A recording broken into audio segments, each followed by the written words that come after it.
মৰমৰ অকণিহঁত নমস্কাৰ মই গীতিমা দাসে তোমালোক সকলোকে ই কক্ষাৰ আন এটি নতুন ভিডিঅলৈ স্বাগতম জনালো আজি মই তোমালোকৰ বাবে লৈ আহিছো তোমালোকৰ তৃতীয় শ্ৰেণীৰ আমাৰ গণিত পাঠ্যপুথিখনৰ তৃতীয় পাঠটিৰ আন এটি অংশ আহা আজিৰ এই অংশটিত আমি কি শিকিবলৈ পাম চাম ইয়াতে চোৱা ইয়াতে আমাক প্ৰথমে কি কৈছে তোমালোকে চোৱাচোন জোৰ আৰু বিজোৰ ইয়াতে লিখা আছে জোৰ হিচাপে পোৱা কেইবিধমান বস্তু চাও আহা এতিয়া কিছুমান বস্তু আমি জোৰ হিচাপত পাম এতিয়া কি বস্তু জোৰ হিচাপত পাও ইয়াতে কেইবিধমান বস্তু কৈছে আহাচোন আমি চাও চেন্ডেল আমি কেতিয়াও এপাত নানো বা এপাত বুলি নকওঁ চেন্ডেল জোৰ বুলি কওঁ নহয় নে তাৰ পাছত মুজা জোৰ ফুলি জোৰ আৰু জোতা এনে ধৰণেৰে এই বস্তুবোৰ আমি কি কৰো সদায় জোৰ হিচাপে পাও নহয় নে তাৰ পাছত কি আছে চাওচোন আহা ইয়াতে কৈছে তলৰ বস্তুবোৰত জোৰ হিচাপে ঘেৰ দিও আহা এতিয়া আমি এই বস্তুবোৰত জোৰ হিচাপে ঘেৰ দিম জোৰ হিচাপে ঘেৰ দিয়াৰ আগতে তোমালোকে মনত ৰাখিবা জোৰ বুলি কোৱাৰ লগে লগে আমি দুটা বুজো বা দুই বুজো সেইবাবে ইয়াতে চোৱাচোন ইয়াতে আছে তিনিটা কণী ইয়াৰে কি কৰিছে দুটা কণীত এনেদৰে ঘেৰ দিছে আৰু সেই দুটা লগ লাগি কি বুলি কোৱা হৈছে এজোৰ নহয় নে গতিকে ইয়াৰে দুটা কণী লগ হওঁতে হৈছে এজোৰ আৰু এটা কণী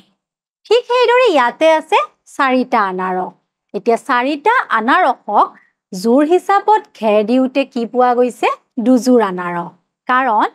দুটাত আমি এজোৰ বুলি ধৰিব পাৰো আৰু সেইবাবে দুটা আনাৰসত এনেদৰে ঘেৰ দিয়া হৈ আছে আৰু এইফালেও দুটা আনাৰসত ঘেৰ দিয়া হৈ আছে তাৰ মানে চাৰিটা আনাৰসত আমি দুজোৰ আনাৰস বুলি ক'ব পাৰো ইয়াৰ পাছত চোৱা কি আছে এইবাৰ ইয়াতে আছে পাঁচটা নাৰিকল এতিয়া আমি কি কৰিম ইয়াক জোৰ হিচাপে ঘেৰ দিম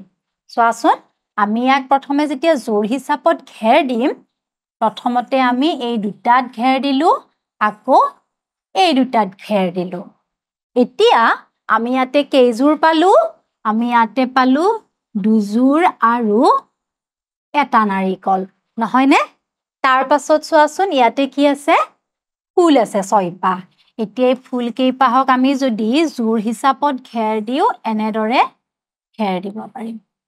চোৱা গতিকে ইয়াতে আমি কি লিখিম এতিয়া তিনিজোৰ আৰু শূন্য পাহ বা আমি এই শূন্য বুলি নিলিখিলেও হ'ব তাৰ মানে ছয়পাহ ফুলক যদি আমি জোৰ হিচাপত চাওঁ তেতিয়া আমি তিনিজোৰ ফুল পাম তাৰ পিছত চোৱা কি আছে এবাৰ আছে সাতটা কলম এতিয়া এই সাতটা কলমক আমি এনেদৰে ঘেৰ দিম এজোৰ দুজোৰ তিনিজোৰ এতিয়া কি হ'ব ইয়াতে আমাৰ হ'ব তিনিজোৰ আৰু এটা কলম তাৰ পাছত চোৱা এইবাৰ আমাৰ আছে আঠটা বটল এতিয়া আঠটা বটলত আমি ঘেৰ দিলে এজোৰ দুজোৰ তিনিজোৰ চাৰিজোৰ এতিয়া আমি কি কৰিম ইয়াতে সেইবাবে লিখিম চাৰিজোৰ আৰু শূন্যটা বটল বা আমি শূন্যটো নিলিখিলেও হ'ব এই আঠটা বটলক যেতিয়া আমি জোৰ হিচাপত কৰিলো আমি কি পালো চাৰিজোৰ বটল পালো এইবাৰ আহা কি আছে ইয়াতে চাওঁ এইবাৰ ইয়াতে আছে নটা মৰ্টন এতিয়া আমি এই নটা বৰ্তনক যদি জোৰ কৰো এনেদৰে আমি জোৰ কৰিলো এতিয়া জোৰ কৰোতে আমি কেইজোৰ পালো মৰ্টন আমি পালো চাৰিজোৰ তাৰ পাছত আৰু এটা মৰ্টন পালো নহয় জানো ইয়াতে চোৱাচোন তোমালোকে এই নটা মৰ্টনক আমি জোৰ কৰোতে চাৰিজোৰ মৰ্টন পালো আৰু এটা মৰ্টন পালো তাৰ পাছত এইবাৰ ইয়াতে আছে কি 10টা মাৰ্বল এতিয়া 10টা মাৰ্বলক আমি এনেদৰে জোৰ কৰিছো দুজোৰ তিনিজোৰ চাৰিজোৰ পাঁচজোৰ 10টা মাৰ্বলক যেতিয়া আমি জোৰ কৰিলো আমি কি পালো পাঁচজোৰ মাৰ্বল কেনেদৰে আমি ঘেৰ দিলো বুজিব পাৰিলা নহয় তোমালোকে তাৰ পাছত আহা কি আছে চাও ইয়াতে চোৱা আমাক কি কৈছে 2 4 6 8 10 আদি সংখ্যক বস্তুবোৰ জোৰ হিচাপে ৰাখিব পাৰো গতিকে এইবোৰ জোৰ সংখ্যা 2 4 6 8 আৰু 10 এনে ধৰণৰ সংখ্যা থকা বস্তুবোৰ আমি কি কৰিব পাৰো জোৰ হিচাপত কৰিব পাৰো এতিয়া 4 যদি থাকে তাত আমি 2 জোৰ পাম 6 থাকিলে 3 জোৰ 8 থাকিলে 4 জোৰ আৰু 10 থাকিলে আমি পাম 5 জোৰ এনে ধৰণৰ সংখ্যা থকা বস্তুবোৰক আমি জোৰ হিচাপত ব্যৱহাৰ কৰিব পাৰো আৰু সেইভাবে এইবোৰক আমি জোৰ সংখ্যা বুলি কওঁ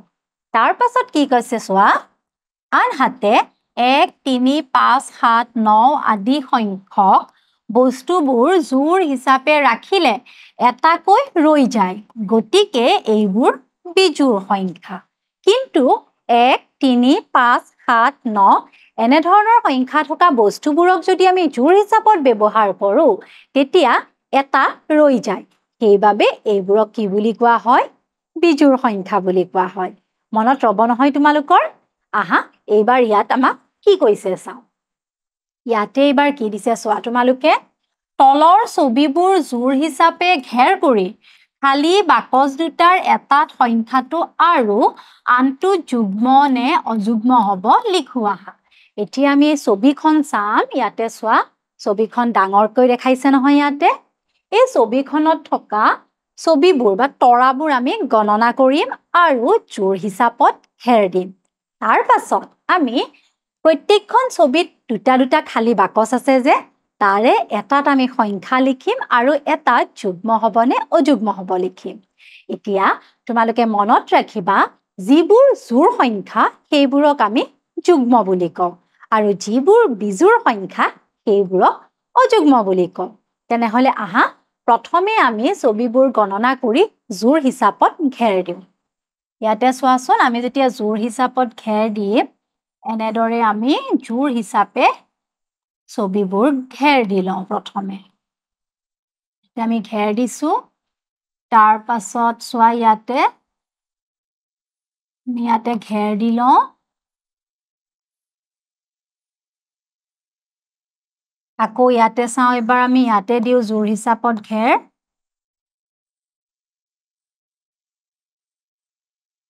তাৰ পাছত ইয়াতে দিয়া হৈ আছে নহয় এবাৰ ইয়াতে দিও আকৌ জোৰ হিচাপত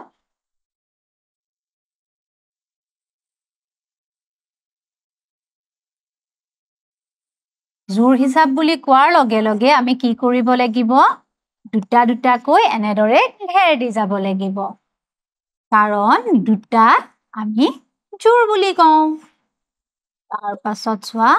এনে ধৰণেৰে আমি সবতে কি কৰিছো দুটা দুটাকৈ ঘেৰ দিছো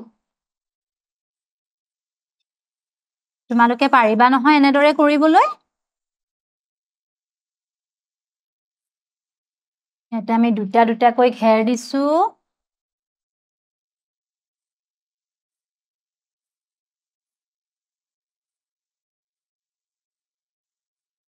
ইয়াতে আমি দুটা দুটাকৈ ঘেৰ দিলো এতিয়া আহা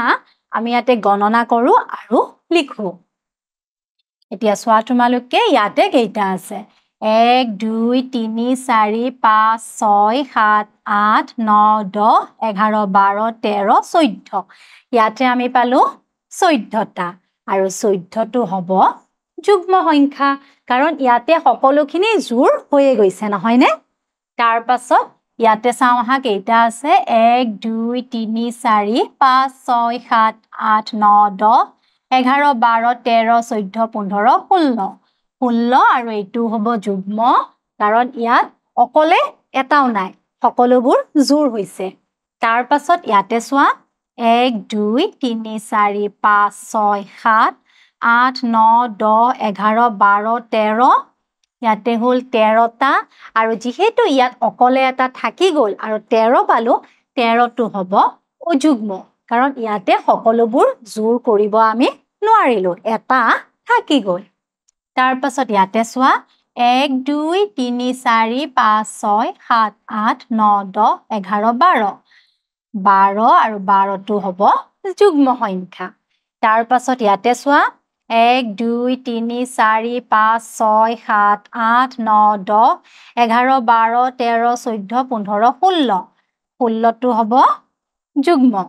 তাৰ পাছত ইয়াতে চোৱা 1 2 3 4 5 6 7 8 9 10 11 12 13 14 15 16 17 18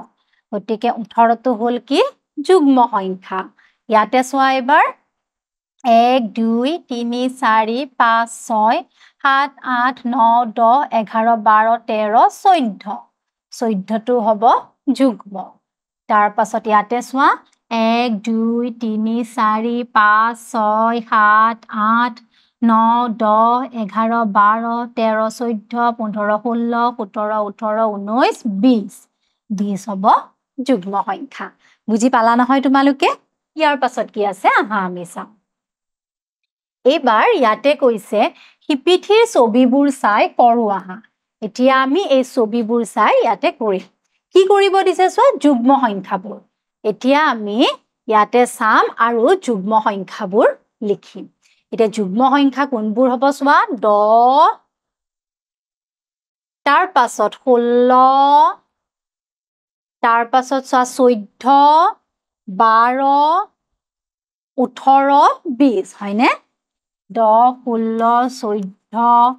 12 18 আৰু 20 এইকেইটা হ'ল যুগ্ম আৰু অযুগ্ম সংখ্যা কোনকেইটা আছিল চোৱা তোমালোকে 13 আৰু 11 নহয়নে গতিকে আমি অযুগ্মত লিখিলো 13 আৰু 11 তাৰ পাছত কি কৈছে চাওঁ এইবাৰ ইয়াতে আমাক কি কৈছে প্ৰথমে ইয়াতে প্ৰথম কৈছে যুগ্ম সংখ্যাবোৰৰ এককৰ ঘৰত থকা অংকবোৰ হ'ল এতিয়া আমি ইয়াতে যিবোৰ যুগ্ম সংখ্যা পালো সেই যুগ্ম সংখ্যাৰ এককৰ ঘৰত কি আছে চোৱাচোন 0 তাৰ পাছত আছে কি 2 4 6 8 হয়নে গতিকে আমি ইয়াতে লিখিলো যুগ্ম সংখ্যাবোৰৰ এককৰ ঘৰত থকা অংকবোৰ হ'ল 0 2 4 6 আৰু 8 আৰু অযুগ্ম সংখ্যাবোৰৰ এককৰ ঘৰত থকা অংকবোৰ কি পালো আমি 1 আৰু 3 নহয়নে তেনেহলে তোমালোকে যুগ্ম আৰু অযুগ্ম বা জোৰ আৰু বিজোৰৰ বিষয়ে নিশ্চয় বুজি পালা নহয়নে আজিলৈ মই আহিছো আকৌ আহিম মই তোমালোকৰ মাজলৈ এই পাঠটিৰে আন এটি অংশলৈ ধন্যবাদ